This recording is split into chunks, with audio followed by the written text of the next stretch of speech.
National Sea Products has moved to assure its trawlermen and fish plant workers that there won't be layoffs or plant closings if it's allowed to use factory freezer trawlers.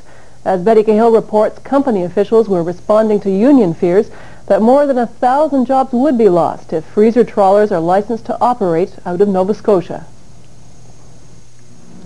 National Sea has been trying for some time to convince Ottawa that factory freezer trawlers are needed if the company is to remain competitive in the international market.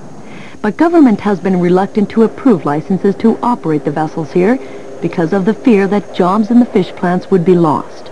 Today, at a news conference in Halifax, National Sea President Gordon Cummings promised there would not be a single layoff.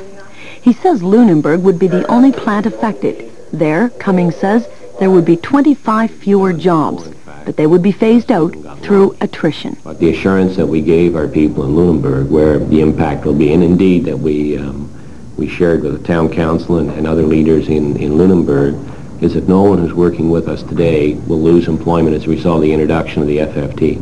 More than half the people who work at the National Sea fish plants are women. Some have expressed concern about having to be at sea on a freezer trawler for months at a time. Cummings doesn't expect that will be a problem. Go back and understand that there are 1,000 people working in Lunenburg and there are only 104 jobs on the trawler.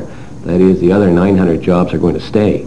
No one has to bid on this job. What we're going to do is offer the jobs to all 1,000 employees, and we're quite confident we'll get more than 100 of the 1,000 who want to work on it, and for the other 900 their job stays as is. So Cummings expects Ottawa will decide on their license application before the end of October.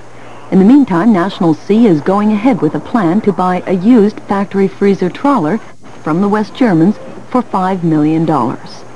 Betty Cahill, CBC News, Halifax.